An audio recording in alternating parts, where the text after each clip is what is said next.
Hey everybody, and welcome back to Bigfoot Cooking, where today we are making cranberry sauce. That's right, you don't have to rely just on the cans for Christmas and Thanksgiving or any other time you want cranberry sauce. You can make your own, and the process is really simple.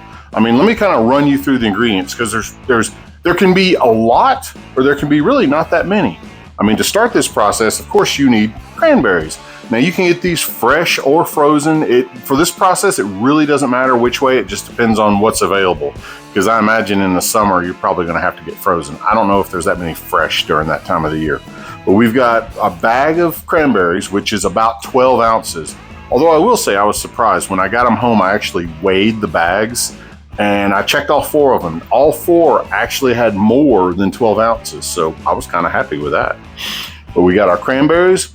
We're going to use, for this recipe, I'm going to use a stick of cinnamon.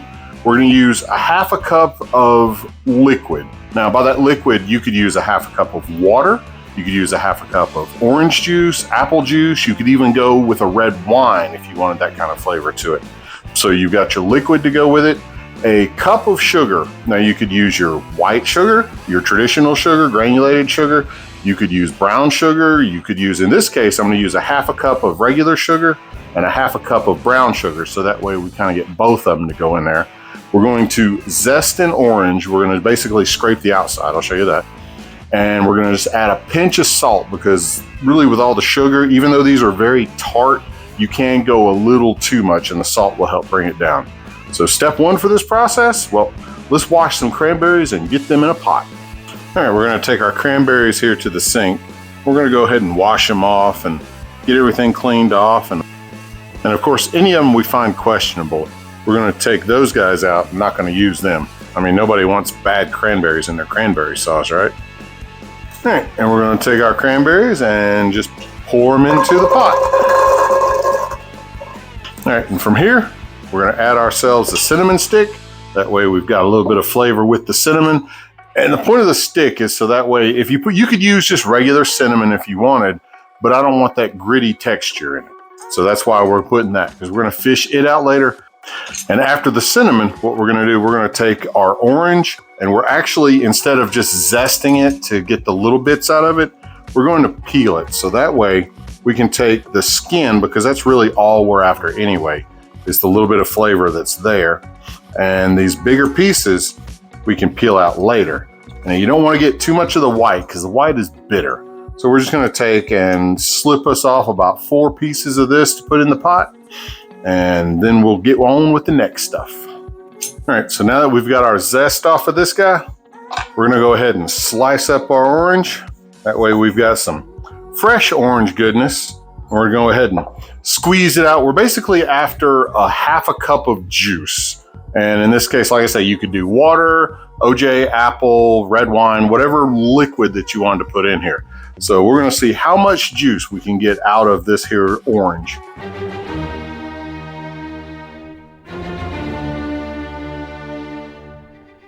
All right, amazingly, we got our half cup of orange juice out of 1 orange. Now well, that's a talent. So now everything is here in the pot. So let's go ahead. Nope, I tell you what, let's add one more thing. I actually went ahead and picked up a little bit of orange extract. That'll give it just a little more kind of pushing that orange flavor into it. And so we're gonna put probably about a 1/4 teaspoon into there. And that way, well, it brings out a little bit more. So let's go ahead, flame on. And let's start heating this up. That way we can go ahead and get this warm. You're basically going to cook this long enough for the cranberries to start actually popping. I mean, if you cut one in half, you'll notice that inside there's a big air chamber. And once they start getting hot here, they swell up and poof, there they go. And I tell you what, while we're waiting on these guys to loosen up, I hear Benson took a little vacation recently. That's right, he was caught down in Florida. So let's peek in on him and see what he's doing.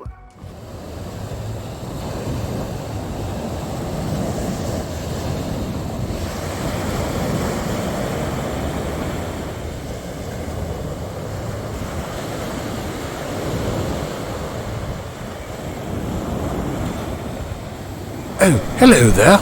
Lovely weather.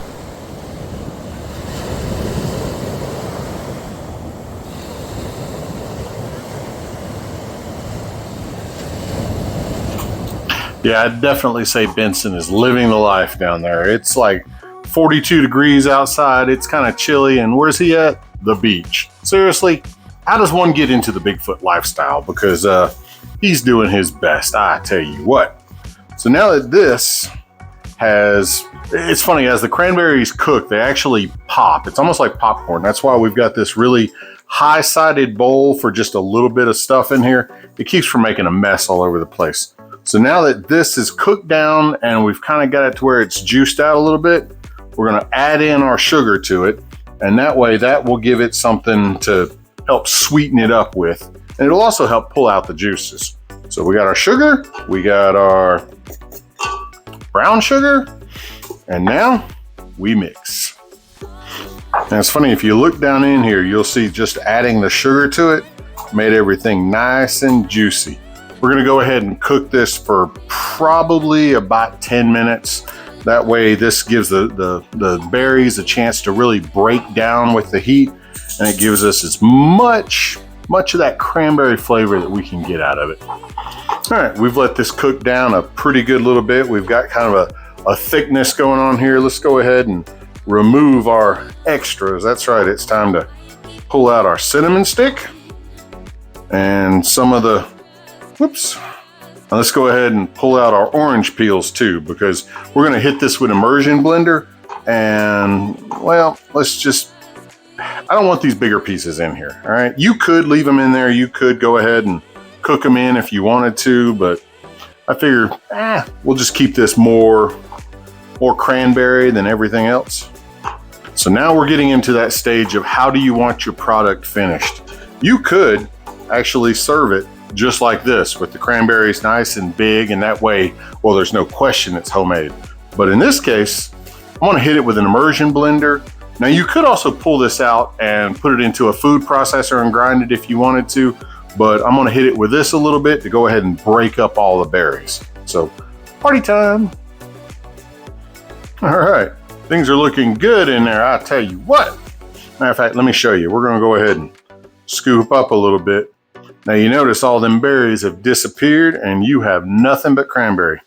Now, if you really wanted to go all out, you could take this and run it through a strainer. That way you've got nothing but the jelly. Matter of fact, you could even take a can, like say your green beans that you were making with your green bean casserole, put this into that can and let it cool down and you'll get that look so you can dump it out. That way, you know, you've got those, the can lines or whatever into the presentation so they'll think it's store-bought, but oh, it'll be so much better. Now, make sure you do this before it cools all the way down. We're gonna go ahead and transfer this into a jar. So that way when it cools down, well, it's the shape of the jar.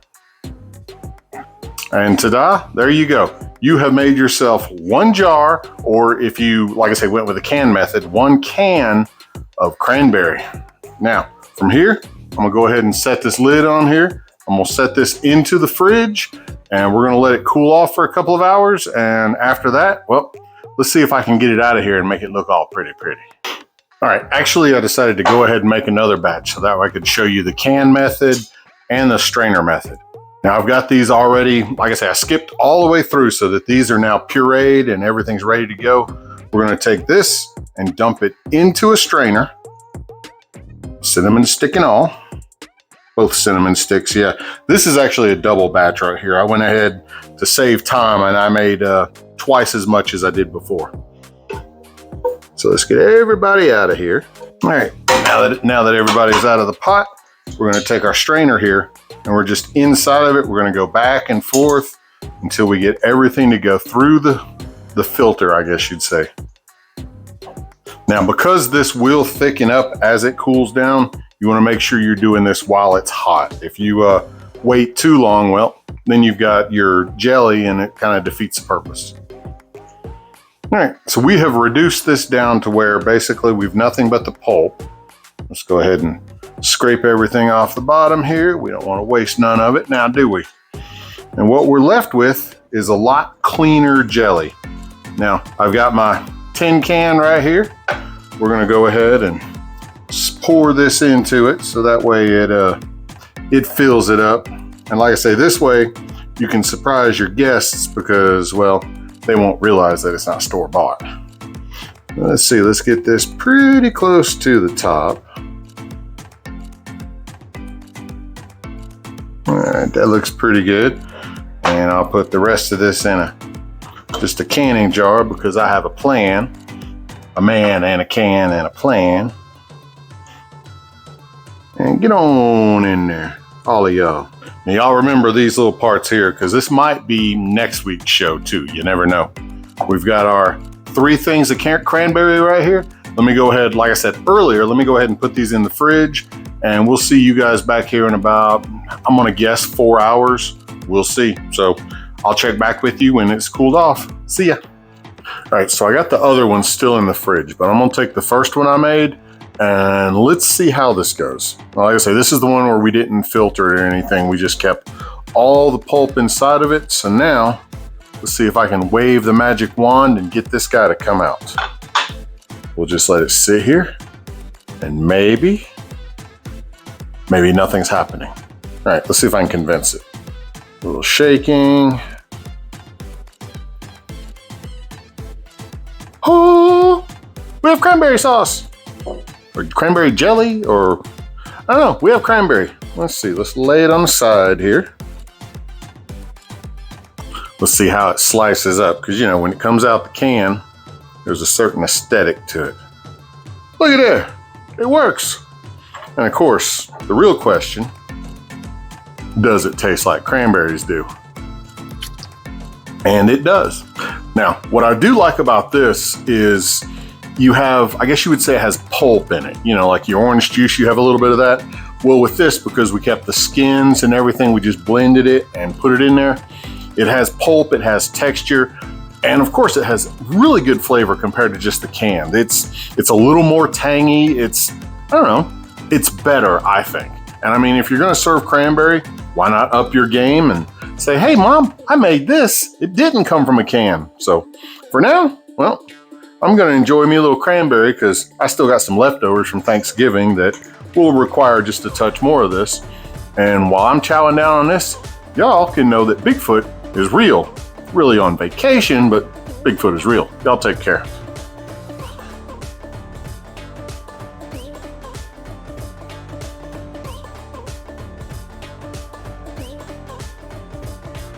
Now from here, I'm gonna go ahead and pick me out a nice stick of cranberry. Okay.